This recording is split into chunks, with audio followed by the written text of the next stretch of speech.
Every time I stream, I get a handful of questions about the hardware and software that I use to broadcast my Q&A sessions to YouTube. So today I'm making an update video on that process. Let's get undone. Gerald Undone. He's crazy. What's happening, everybody? I'm Gerald Undone, and I'm going to make you an offer you can't refuse. Maybe. So my streaming setup is pretty similar to my regular shooting setup, it's just that my feed goes somewhere else. I made a video a little while ago explaining all of the gear that I use to shoot my videos, so if you want more information on my regular setup, I recommend you go and watch that video. But in short, in front of me here, I've got the Panasonic GH5, which goes to the Atomos Ninja 5 via its HDMI port, and then the Atomos Ninja 5 also has an HDMI out that I send to a capture card. Now you can't do this with every capture card, and I'll get more into that in a minute, but I like to use the Atomos when I can because it allows me to load a LUT onto it so that I can grade my HLG footage before it ever hits my computer. But during this video, I'll also show you an alternative way to grade your stream on the fly for when you're not using an external monitor. First though, let's move on to the meat of this process, which is the capture cards. And to help me with this section, I've got one of YouTube's capture card experts, EposVox. So most of the time, I use AVerMedia's LiveGamer HD2. Now it's only 1080p, but that's all I typically need for my streams. It's a quality card at a great value, but it is PCI Express. This means that it needs to be installed inside your computer,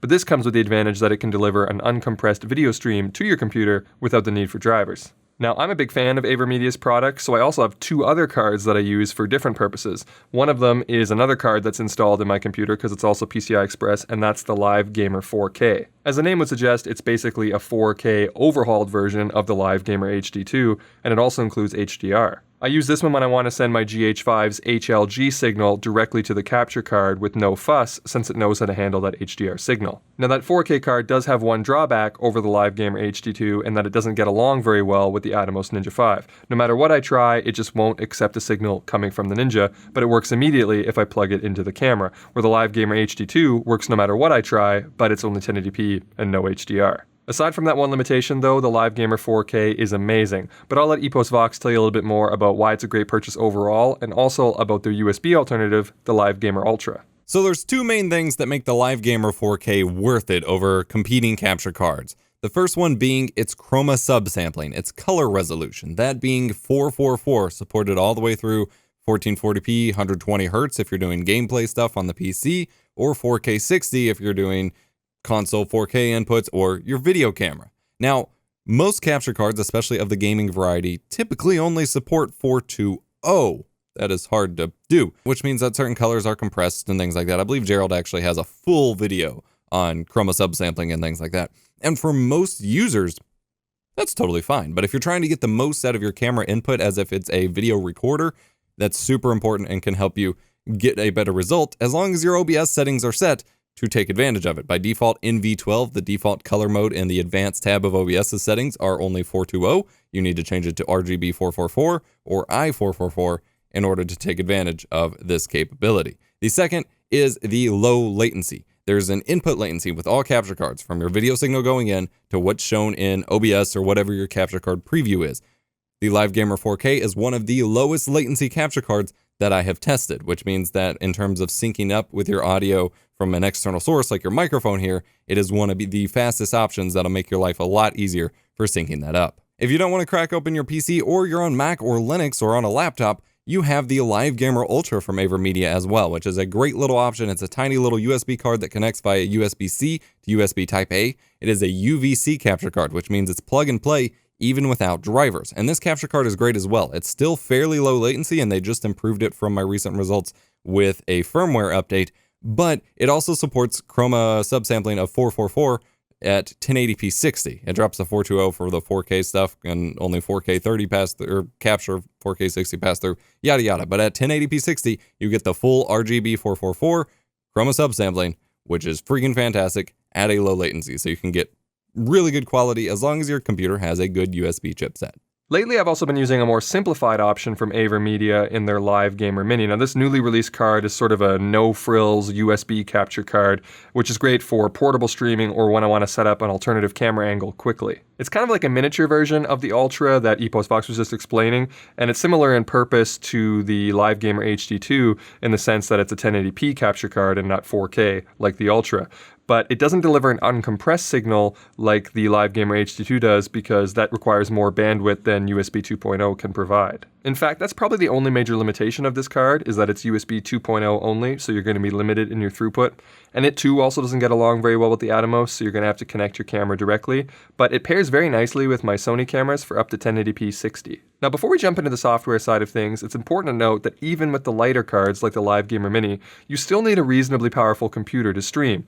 And it's also generally recommended that you have a somewhat current dedicated graphics card. Alright, so for software, I use OBS, Open Broadcaster. And I'll give you a quick little rundown of my settings, but if you want to get more detailed or get into specific things, there's quite a few quality guides out there, many of which are by our guest, EposVox. So you start by adding a source, which will be a video capture device in our case, and then you choose the capture card that you have. For AVerMedia cards, at this step, you don't always have to install the software in order to get it working, but it sometimes helps to get the latest firmware, and also they have their own streaming and recording package called RE Central, which you can use if you don't like OBS. But for the cards I recommend, usually you can just select them here, and then choose your resolution, frame rate, and so on. You can pause the video here and use my settings if you want. They've been working fine for me, but I'm sure that if I'm doing something wrong, EposVox will tell us. The only thing I would suggest is if you're live streaming to drop the full RGB range down to limited, as OBS by default is set to take advantage of that, and if you don't have them matched up perfectly, that's the 16 to 235 range, you're going to end up with washed out colors, and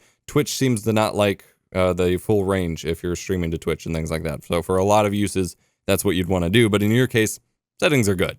You'll also want to make sure that you have the right audio device listed here if you have a USB microphone or audio interface, and then check your levels. And you might have to put a delay on the sync of your microphone, as you can see here with sync offset, to make your lips match your sound in case your audio and your video are taking different routes to your computer like mine are. But if you're recording the audio directly into your camera, you might not have to do this. And if you're using a mono XLR style microphone, you're probably going to want to check this box to make sure that your voice comes out of both channels on the viewer side. Now I'm not going to go into the rest of the settings menu because, like I said, that is a whole nother video that people with a lot more knowledge than me on this topic have already covered, but I will put a link to EposVox's playlist on the subject in the description below in case you're interested in going further through optimizing your OBS settings. But I will give you my final tip, which as promised is how to grade your stream while it's being broadcasted through OBS. Now for my tutorial on this, I am going to use Adobe products like Premiere Pro and Photoshop, but if you know the alternative ways of doing this, well, let me know in the comments below for other people, but it's pretty straightforward. You just need to have a program that you can apply LUTs with, and another one that you can grade your footage with, and then export a LUT. But if you don't make your own LUTs and you already have one downloaded, you can probably just use that as well. So what we're going to do is we're going to go over to Video Capture Device here, and if we right click on it, we can go to Filters. And these are the filters for the video stream, and we can add all kinds of different ones here like chroma key, and we can just do simple color corrections as well if we want to come in here and adjust the contrast or whatever, basic stuff. But we're not going to do that for a LUT. What we're going to do is if we hit apply LUT at the top, and then when we choose OK and we choose the path, it brings us to OBS's default LUTs, and they're black and white, original, posterized, whatever. If we choose the posterized one, we can see now we have a posterized effect. But what we want out of this is the original. This is an unedited image. So we're going to take the original, and I recommend that you make a copy of it and save it somewhere, like say on your desktop. So you're going to open up that original PNG LUT file in Photoshop. And then over on the side here, you'll notice that there's a color lookup table. And if you choose that, and the first one that says load 3D LUT, if we choose that, we're going to be able to apply a LUT to this image and save it. Now, I don't have any LUT saved, so I'll just do a quick exporting one in Premiere Pro so that you can use that as well. So let's pop open Premiere. Okay, so now here we are in Premiere Pro, and I've got our sample image loaded up here, and this is a capture from the stream, which is important because sometimes the stream can look different than recorded from your camera, so you generally want to grade it to the way that the OBS looks. So I've taken a screen grab from OBS, and I've already done a quick little grade based on my camera, but as you can see, it's a bit different, and this is using the Paul Leeming LUT for HLG, which I highly recommend. But we're going to make some small tweaks here. I'm going to take a bit of that magenta away because it's a bit strong in this one, maybe warm it up a notch, lower the saturation quite a bit as well, and then I think I'll add a little bit more contrast. And maybe I can put a little bit more saturation to this. I don't know, so something like that. We're just gonna, you make it the way that you like, adjust your sliders, make it the way you like. But if we hit the little hamburger menu up here next to Lumetri Color and we choose Export Cube, let me just give it a name, I'll just call it Undone, and then we save that, that is now, we've just now made a LUT. We've just exported a cube file, that's a LUT. But now if we jump back over to Photoshop and we have our LUT default look here and we choose the color lookup table option, choose load 3D LUT and then click on load 3D LUT, it asks us to choose a file on our computer. So we're going to choose that Undone cube and then we can see right away that it's changed the gradations and made a different look here, and we can hide it and turn it back on so you can see the difference. Now we're going to want to save this out, keep it as a PNG. So we'll go File, Save As, and we'll give it a name like Undone Stream Grade. I've already done this before, that's how it knows to save it like that. And then we'll replace that one and press OK. And so now we've saved that as a PNG. And now if we jump back into OBS and go back to our video capture device, right click on it, choose filters, and now where we had this apply LUT thing before, if we bring this up and we choose browse, it shows us where the default location was, but instead if we choose desktop and then choose the Undone Stream Grade LUT, boom, it immediately grades it to the way that we just had it looking in Premiere. And if we hide this and turn it back on, we can see, there you go. So now when we go to broadcast our stream, it's going to look like this instead of the way that HLG looks straight out of camera. And that's pretty much it. Once I have the image looking the way that I like and I make sure that my audio levels are good, I just hit start streaming, and then the rest is what you see when you watch my streams. Lastly, I mainly covered AVerMedia cards in this video because that's what I use and I'm comfortable with them and I think that they offer really great value. But there are some alternatives out there, like ones from Elgato, and Blackmagic makes some really great cards as well, and Magewell probably makes the best cards in the business, but they're at a significantly higher price point.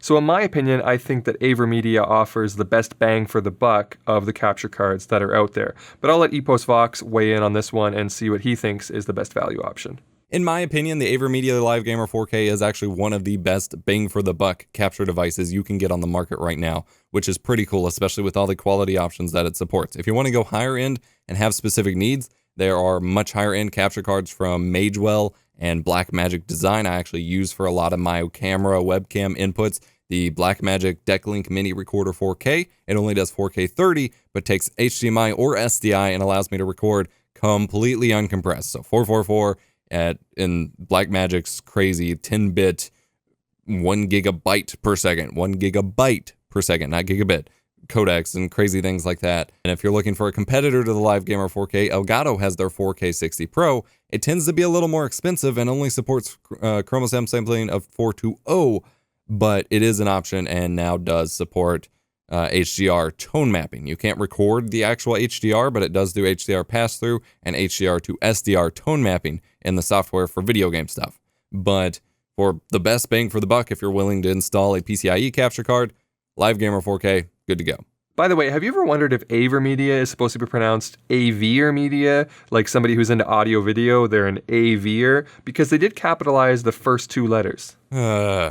Actually, you're not wrong. I double-checked that with AVerMedia. It is actually AVer. And they actually have a sister company that's just called AVer, which does like audio-video stuff. And then it's AVerMedia. So you're actually right on that one. You and your dang pronunciations.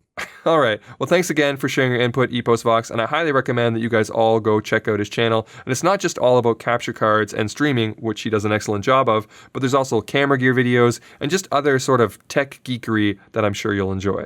But that's going to be it for me. I hope you found this video helpful or at least entertaining. And if you did, make sure you leave the old thumbs up and consider subscribing if you haven't already. But if you did not find this video helpful or entertaining, feel free to hit the dislike button twice. All right. I'm done.